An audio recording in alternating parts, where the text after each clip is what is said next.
കപ്പയ്ക്ക ഇട്ടിട്ടുണ്ട്. ആ കപ്പയ്ക്കയും കുറച്ച് ചെറുപയറും കൂടിയിട്ട് ഒരു എരിശൂരി വയ്ക്കും. ഈ കപ്പയ്ക്ക തൊലി കളഞ്ഞ് ചെറിയ കഷ്ണങ്ങളായിട്ട് അരിഞ്ഞെടുക്കാം.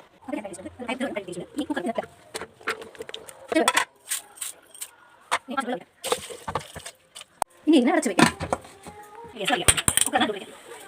ഇതിന് വീട്ടിൽ വയ്ക്കാം. 4 വിസിൽ കഴിഞ്ഞ ശേഷം തീ ഓഫ് ചെയ്യാം. തേങ്ങ തിരി വെച്ചിട്ടുണ്ട്. ഇനി ചാലെടുക്കാം. അതിലേക്ക് ആവശ്യം തേങ്ങ കുറച്ച് തേങ്ങ നമുക്ക് വറുക്കാൻ വേണ്ടി മരിച്ചിക്കാം. കടുക് വെക്കുമ്പോൾ അതിന് തൽക്കാലം മരിച്ചിക്കാം.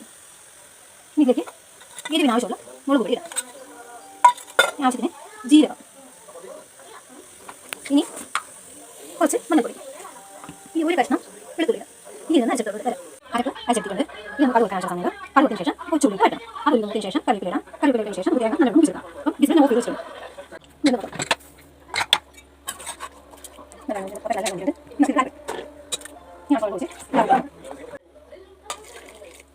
ഇതിലേക്ക് കുരുമുളക് പൊടി ചേർക്കാം.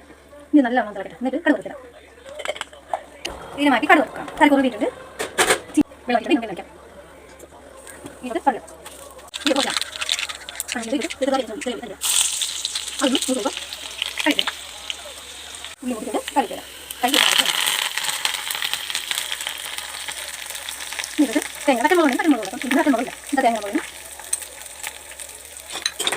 ഇതൊന്ന് കഴിക്കാം. ഒരു ഗോൾഡൻ കളർ ആവുന്നത് ഈ തേങ്ങ ഒന്ന് മുറിച്ചെടുക്കാം. തേങ്ങ മുറി കൊടുത്തിട്ട് ഇനി നമുക്ക് തീ ഓഫ് ചെയ്യാം. നമുക്ക് ഈ കറുവത്തേങ്ങ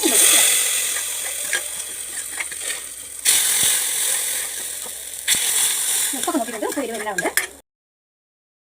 ചോറ്, കപ്പയ്ക്ക എരിശ്ശേരി, വെള്ളിക്കുഴി മീൻകറി, കീരത്തോരൻ, പൊരിച്ച മീൻ.